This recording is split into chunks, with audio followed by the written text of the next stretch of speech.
day, so I just recently watched The Flash, which is a 2023 superhero film in the DCEU, and it's directed by Andy Muschietti. The plot of this movie is we see Barry Allen, The Flash, played by Ezra Miller, as he travels back in time trying to prevent his mother's death on a day that happened, accidentally changes the timeline that Batman is now an older version, not Ben Affleck's Batman, but Michael Keaton's Batman, and Supergirl exists, and all the metahumans doesn't exist now, and of course a revived General Zod, they try to wipe out the planet, what we saw in Man of Steel, and of course Barry Allen must team up his younger self, Michael Keaton's Batman, and Supergirl, stopping Zod, but also trying to fix the reality that Barry's in. As you guys tell, I'm going to say this right now, you probably know me for quite a while for a bit.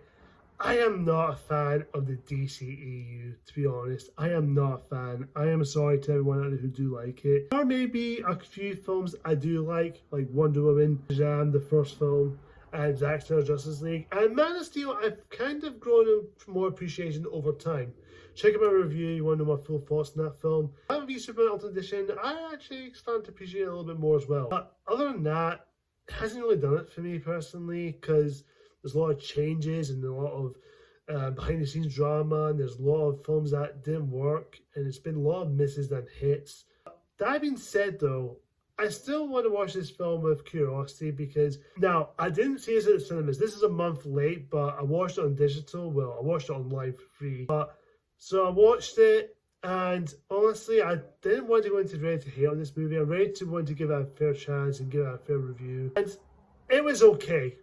I think it's fine. It's not awful, as I hoped it would be, but it wasn't good. It was just very mediocre. Let's just say that politely. It's very mediocre at best. Because now, over the past year or so, we heard about Ezra Miller, which we all know what he is now, because I am not a fan of this guy. Now, I don't hate him as an actor. I know he has done better stuff, like I haven't seen Peaks of Wallflower, which I've heard that it's supposed to be really good. I heard his performance is actually quite good in that film. Trainwreck with Amy Schumer. Yeah. His role in Fantastic Beasts, which the character's name I can't recall. If you're a Fantastic Beasts fan, you'll know the name. Didn't work for me either. We'll talk about that another time. For what we hear from last year, the way he acts and the way he does stuff, very disgusting, and got a great criminal record in Hawaii. Yeah, this film affects the whole film behind it. I'm going to say this right at the back. Ezra Miller's The Flash. Like I said, I'm not a fan. This one, he's more or less the same as he was in the Justice League film, both versions. Even though I think I find them more annoying and entertaining in the theatrical cut than in the Snyder cut. Even though that's not saying much. I'm still not a fan. I just find him a bit of a weirdo. I'm not against his sexuality. I got nothing against that, but I'm just not a fan of him as an actor. Here, some people say he's more mature this time around, even though he's not really mature.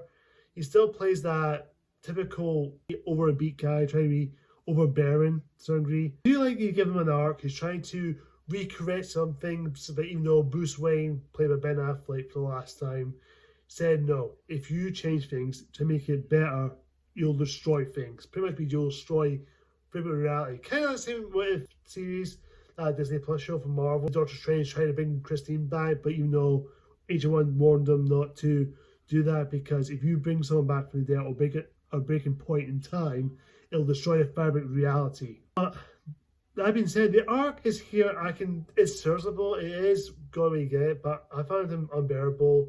And some of the humor he does is, especially the humor in this film, it's trying to be too jokey and trying to be silly and campy. And honestly, I didn't really like it that much. And overuse the CGI, which I'm just going to say it right now. The CGI is very, very questionable. Especially the third act in the film, the final act where the final battle goes. Giant CGI blur fest. Like Black Adam, I said the same thing. It's just CGI blur. And especially when he runs in full speed, it's very weird. Especially when he's traveling back in time. And you see all these different timelines coming in, like a football stadium or a basketball stadium. It looks very questionable, and especially you see all these paths, and it looks very fake. It looks like a PS3 video game vibe I'm getting. I know Andy Muschietti did say that he wants to go with that to make it look more like he goes in fast mode, which I get that part, but can you not make it look seamless instead of look very CGI stuff? Look, I know CGI is not easy to make, but come on, you gotta do better than that. I'm gonna jump into the mid spoilers. Barry and this younger Barry and his Dark Flash, which, spoiler alert, Barry is the Dark Flash, who's meant to be himself because trying to recreate stuff, and you see all these different realities, different worlds colliding, because you do see Christopher Reeves, the deep fake image of Christopher Reeves as Superman and Supergirl, and of course there's George Reeves before Christopher Reeves as Superman, and there's Adam West Batman, and of course, most importantly, we have Nick Cage as Superman, who's originally meant to be Superman. If they include the Arrowverse, or maybe Ryan Reynolds' Green Lantern. Arrowverse, yes. Green Lantern from Ryan Reynolds, no, that doesn't exist. That's been wiped out. With that being said, though, I do appreciate the past DC films and past DC eras, but sorry, I just find that a little bit jarring because they're just there for fan service. But service doesn't bother me if it's done well with the sense, but it's just very questionable and just very irritating, just to throw things in there saying, hey, look at that, hey, remember this character, oh, hey, remember Nick Cage is meant to be in Superman, but then love us, guys, love us, love us, love us, love us, love us, love us, love us. I don't think that works. Say what you will about Rogue One, Tarkin, and Princess Leia. Now look, the deep face or motion capture effect does look a bit off-putting, but at the very least, they were there for sort of a purpose in those movies. At least they have a purpose for the overall Star Wars universe. But here, I like to throw fan service for the sake of fan service. I think the only reason why they did that because the success of Spider-Man No Way Home. I would say the positives here that Michael Keaton as Batman, I would say he's probably the best thing about this movie. I think he's the main attraction. He's probably one that's worth watching. He's probably the best part. Even the Batcall again and the Danny Elfman score, especially Batwing, which I thought that was really cool. I thought, well, he is great, but he's just there. It's a big bad reputation for him because Michael Keaton deserves better, because you don't get really much more into him. Even though you do see him, he looks scruffy, he's got the beard, he's got the long hair on, but at the time he doesn't really mention about what happened in the previous films, like what happened to Alfred, or what happened to Vicky Vale, or what happened to Selena Kyle, what he's going through. He didn't mention it. It just says,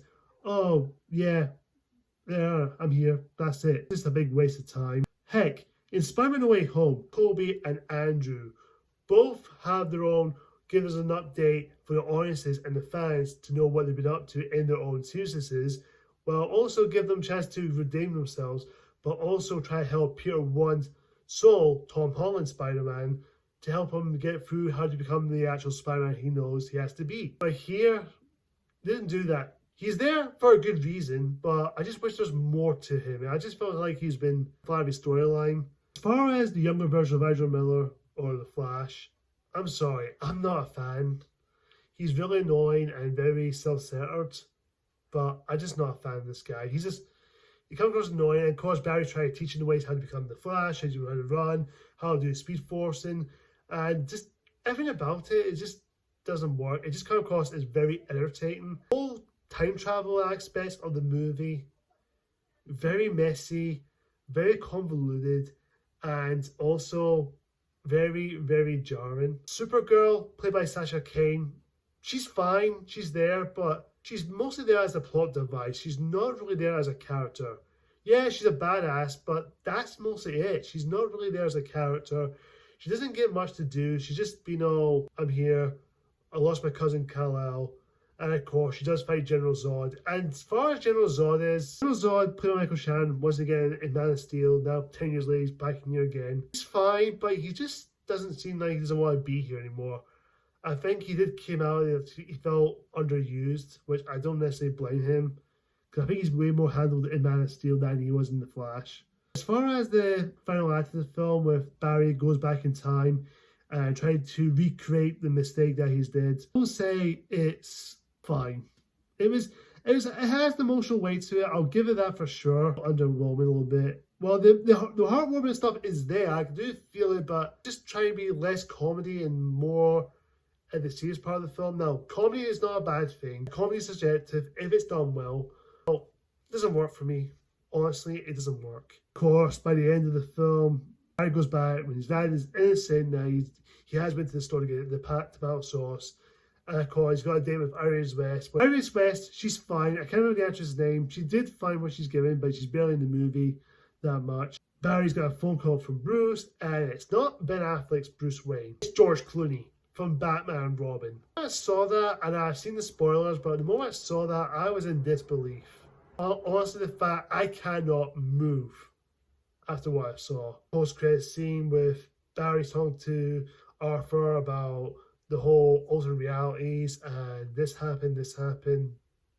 That's it. Supposedly, it's just a comedy. James Gunn did say at the end of this film it's supposed to restart the DCU or the DCU, but to be fully fair, they never really explained that. When the movie showed you George Clooney's Bruce Wayne, I thought you could explain it a little bit more and give it more details, because I'm left puzzled. Now look, I know this film's been hyped up as one of the best superhero films or one of the greatest comic book movies ever made. I'm going to say this, I don't think it's that good of a comic book film. Now, okay, if you have fun with it, that's fine, I have no problem with it, but calling it the best superhero film or the best comic book movie, I'm sorry. I don't know what everyone's saying about that. I don't know what James Gunn was saying. Nothing against James Gunn. I respect the guy. I respect him.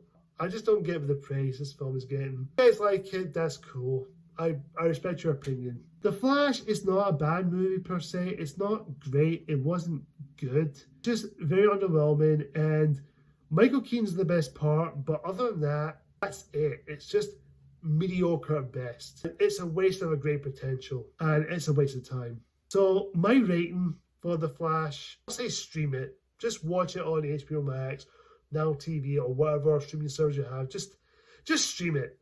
Just stream it. Overall, guys, tell me what you think of The Flash. Do you love it? Do you like it? Or do you think it's alright? Or do you hate it?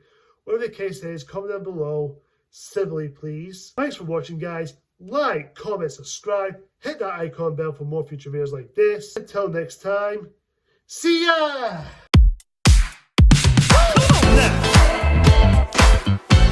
Number one.